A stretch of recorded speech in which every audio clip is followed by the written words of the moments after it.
Ladies and gentlemen, the Football Scoop Podcast is back. Today we are here to talk about Wisconsin. Paul Chryst tenure came to an abrupt end. Jim Leonhard takes over as the interim head coach. The rest of the season has his opportunity to make his mark and potentially earn the job on a permanent basis going forward.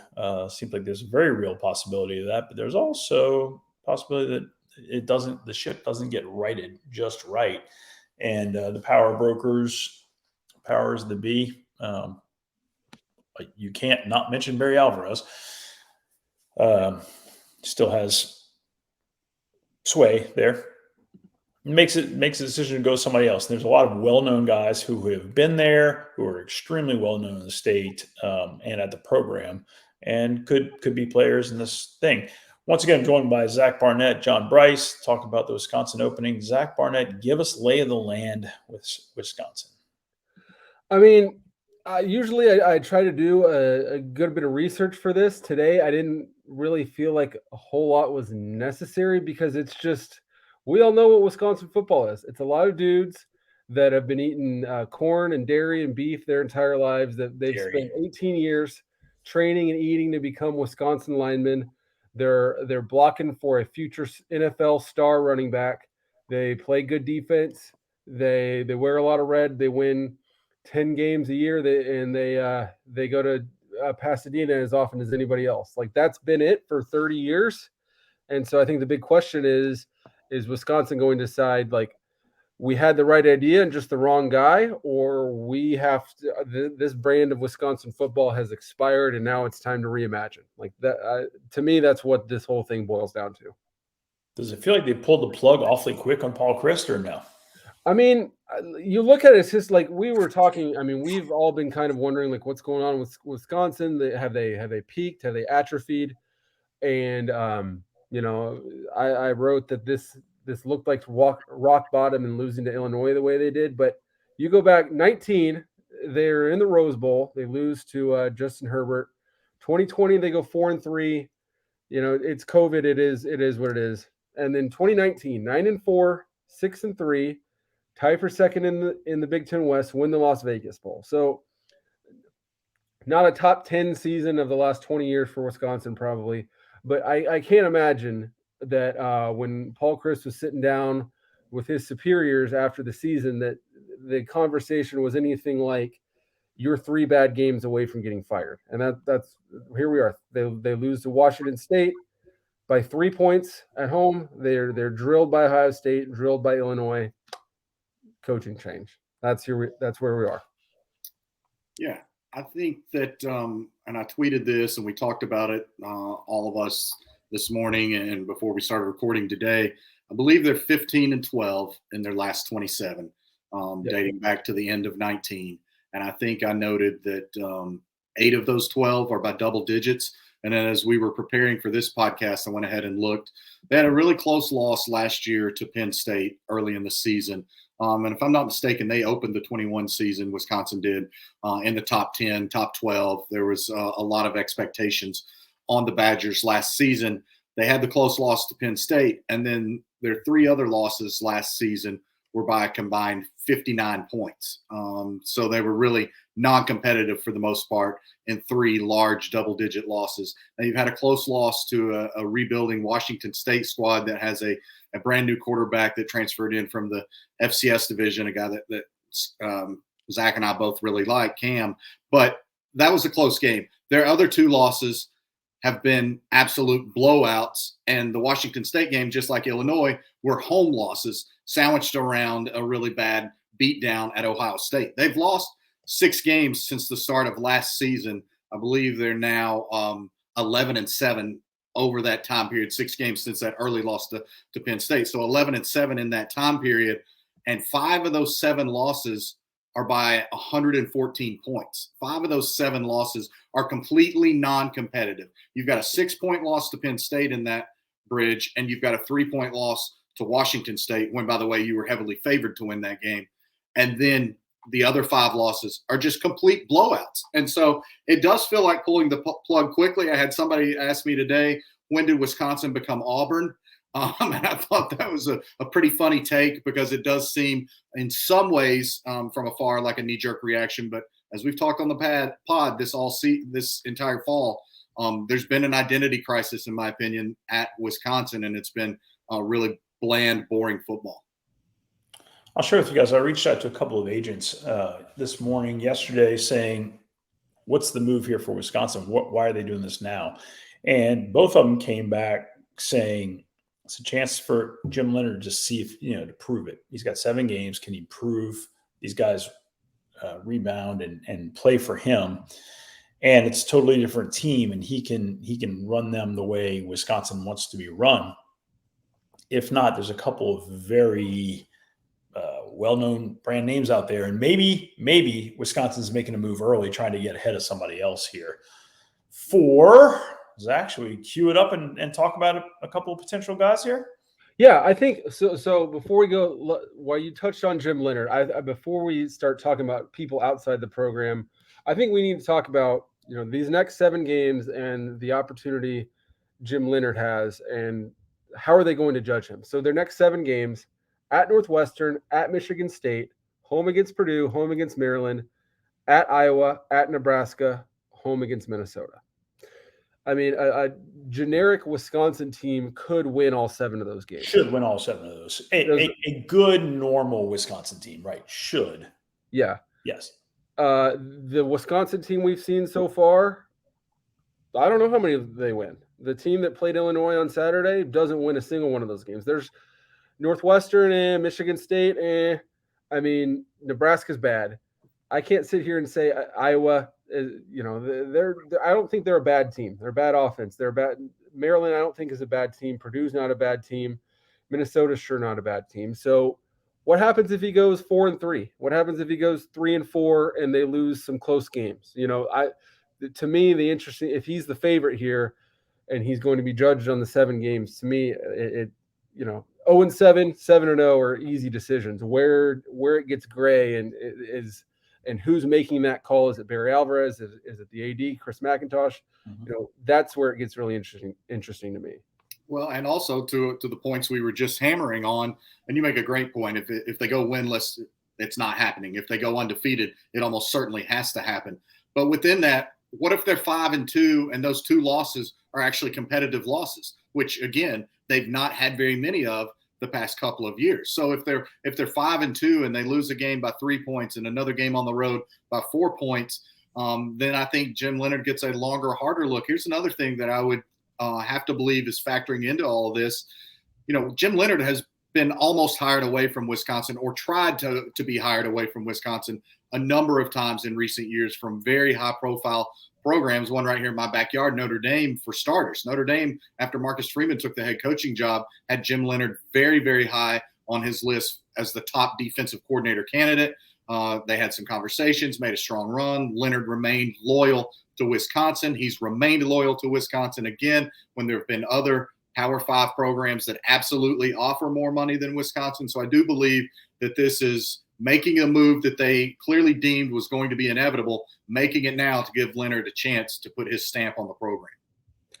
Yeah, and to bring the elephant in the room here, it's going to be interesting to see how they juxtapose Leonhard's performance with Lance Leipold. Yeah, if he's the number 1 guy, number 2 guy, 1A, 1B, if they're going to be monitoring Lance, talking to Lance, monitoring Jim. How does this is going to play out in front of our eyes? It doesn't seem like speaking like NFL draft, you don't move up in the draft to draft Dave Doeren. Mm-hmm. Dave Doeren's there. You didn't have to trade away future picks. You didn't have to cut bait now. If Dave Doeren's the guy, you go make a big play and you hire Dave Doeren. It seems like if you're going to cut this early, it's let's give Jimmy Leonhard a shot, and if not, it's Lance Leipold, and we got to be able to move quickly to Lance. That's the read. It really could be as simple as it could be as simple as that. Like, honestly, Dave Doeren is he's had a good run at NC State. Hasn't gotten it to the very top. I don't know that he can. I don't know that he will. Mm-hmm. Wisconsin loved him when he was there with Brett as defensive coordinator. He went on to Northern Illinois and then, went east to NC State and has been very successful. Do you bring him back? Lance Leipold was unbelievably successful. Wisconsin Whitewater, beloved in the state, very well connected in the state. Seems like it's a party of three. And then let me ask you this. So Lance Leipold's been a head coach for a long time. The three of us know him, know his record well. The average fan is not as attuned to him. They know him as the Whitewater guy. And then Kansas is the story of the season so far. They're 5-0. We all love this Kansas team. Having said that, they've got TCU this week. They're at Oklahoma, at Baylor, Oklahoma State, at Tech, Texas, at Kansas State. The Big 12 is as competitive as it's ever been this year. Kansas could be markedly improved this season. A great season, and they could lose every game. I don't think they will, but there's not a slam dunk game on the schedule ahead of them.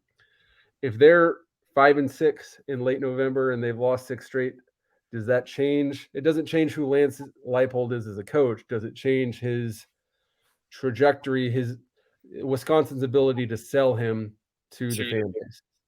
I would contend that what Lance has done already and is doing at Kansas, in a lot of ways, to me, is the equivalent of already having posted a 10-win season. This program was the absolute bottom feeder, pooper scooper fish on the floor of the ocean when he took over. Just an abject disaster on and off the field, change in the athletics administration, all sorts of scandal with the specter over the program. He's at 7 wins now. You guys know this. He clearly has now passed Charlie Weiss for career wins at Kansas. You had to know I was going to bring that back out. He's an absolute bona fide program builder. And you talk about perception. Perception's not really important at Wisconsin, in my opinion, the way it is at some other programs. Wisconsin knows its heritage, knows its roots, knows who it identifies with, and I think has an idea of the image and the person that it wants atop its program. I think Lance is that guy on one hand. I think that Jim Leonhard is that guy on the other hand. But I think in a lot of ways, they're very, very similar character people, similar football coaches in the way that they do things. I don't follow Wisconsin's roster all that closely, but this doesn't seem like this is a rebuild. This is, let's get a couple of things right and go win 10 games next year. And it's not one of these deals where you got to go into the transfer portal and make all these odd hires and odd plays and see how they work out. This is, let's do it the right way, and we can do it the right way, and we can just step in and win 8 games, if not 10 games, and have a shot at 12 games. You know what I'm saying? Yeah, and it seems like the distance between the bottom and the top in the Big Ten West is shorter than any division in college football. Like, even if Wisconsin is down by their standards talent-wise, it's not the top end that far away. It's not going to be a multi-year thing. It shouldn't be. Yeah, I would say that Wisconsin has had much better rosters in recent years, and Wisconsin really had some nice skill players. The Quintez Cephas at wide receiver was a really strong player. I just looked. The Badgers were number 44 nationally in the composite recruiting rankings from the 2022 class. And I know that's just one class, and those rankings are highly subjective. But I think there's more work to be done on the roster than maybe what a surface glance might reveal. I also would point to the fact that we talk about the Big Ten West, and it certainly is the meeker of the two divisions, but they're not going to keep the divisions that much longer. And that's so true. I think a lot of these decisions are being made looking at future factors more so than ever. And that's not just NIL. That's not just the shaking sands of college football realignment, but within that realignment, it's going to go divisions, and it's going to be that much more difficult to find your footing when it's a round robin format, and it's not you win your weak division and you get to go have a chance to upset mighty Ohio State or Michigan. It's going to be much tougher to even make it to Indianapolis. So I would contend that's definitely a factor in this. You guys know I was driving. I went to Auburn LSU this weekend. I was driving back yesterday. I got the phone call that this was playing out, and I immediately made the joke. I assume Barry Alvarez will step in as interim. I was wrong. It was just a joke to some degree. But doesn't it just feel bad that Barry's not back? Come on, man. I guess he only does bowl games. Yeah, if they make a bowl game, he'll send Jim on vacation and he'll take it. He'll go with the team to Florida. It never gets old. He's the best. Barry, I promise you, will either hear this himself or have someone tell him, and he'll call me. There's nothing wrong with that. So I've got a list of names here. Do we want to go over these guys? We've discussed Jim Leonhard, Lance Leipold. I think we've discussed Dave Doran. I've got a list. Is it worth discussing?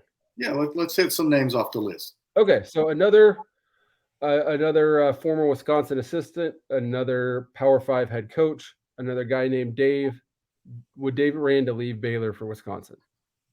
I don't think so. I don't think Wisconsin is remotely a better job right now than Baylor. In the 90s, yeah, you run to Wisconsin from Baylor, but that's just not the case now. I think that Baylor, obviously your in-state talent bed, despite all the other FBS programs that you're recruiting against, it's still gargantuan. You have this unprecedented commitment from Baylor to athletics. You have one of the nicest, newest football facilities anywhere in the land. I don't think Dave Aranda entertains that for a moment. Agreed. Okay, so let's say Wisconsin decides to leave the family. It's time to branch out. I got three guys named Matt. Matt Campbell, Matt Ince, Matt Rule. I mean, I think people are going to get frustrated with me saying I don't understand the Matt Rule discussion. I just don't. No. What about Matt Campbell, Matt Ince? Okay, two very good ball coaches. Matt Campbell. It would be a fascinating hire, and I think he'd do exceedingly well there. I mean, I don't know why he'd jump at this one. Maybe he would. I don't know that. Much like we talked about with Lance, did Wisconsin make this move to similarly have a potential shot at Matt? Because I think Matt will be intricately involved in the Nebraska job.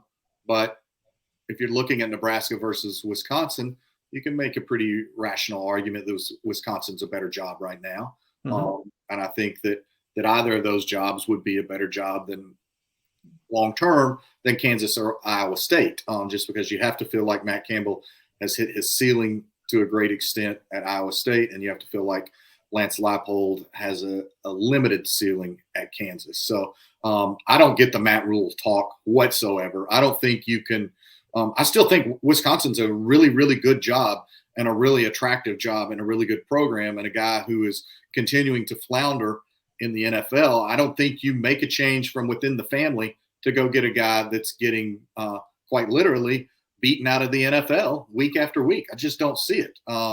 Matt Ince is a fabulous coach. I don't know, again, if you go straight from North Dakota State to Wisconsin, that's not to say it couldn't succeed. I just don't know if that's the pathway. But I do think there would be intrigue with Matt Campbell. Yeah, I agree. And, I think Ince is a very good football coach. Again, the recruiting, it's just different. And, I agree. It's a big step to go to Wisconsin. Matt Campbell, yeah, I mean, I don't know. Maybe, again, they're saying, hey, let's give Jim Leonhard a quick look, but we got to be ready to pounce if we got to go. So maybe it is a play for something like that. Maybe Chris says, I'm going big and going home and goes that way. It would be fascinating. That would be interesting to watch. I would enjoy that. Okay, this is really the last name that I've got. Is it possible that Wisconsin decides to straddle the inside the family, outside the family line by hiring a former Badger, a young head coach, offensive-minded, that's a lot more wide open than Wisconsin is used to? Do they entertain Kent State head coach Sean Lewis?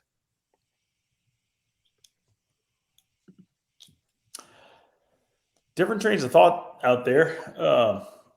I don't think that's an insane thought. I'll tell you, there are a lot of media guys who just love Sean Lewis and pitch him for every job. He's a good coach, obviously. I don't know. I don't know the answer to that, Zach. Doesn't feel right, but it'd be interesting. I hear you. I'm a little surprised you didn't bring up Brett Bielema. Just would have loved to have heard everybody's take on that one. JB, give me thoughts on Sean Liu, and then we'll talk Bielema for a second. Yeah, I get that he's done some great things, but I don't know that you would feel confident in making this move from Chris to Leonhard, and then only giving Leonhard potentially 7 games to go make this subsequent move. Like, I think if you're making this move, and it's a bold move, let's not minimize that. It's a bold move. If you're making this move now in season, that's a bold move. You better get the next hire right. You better nail it with something bold that energizes and gives you great optimism for the future. And I think there's a little bit of difference between optimism and hope. Agreed. Yeah, that's a very good point. It would be you'd be like, I'm going from Paul Chris to Jim Leonhard to Sean Lewis and his record. And really?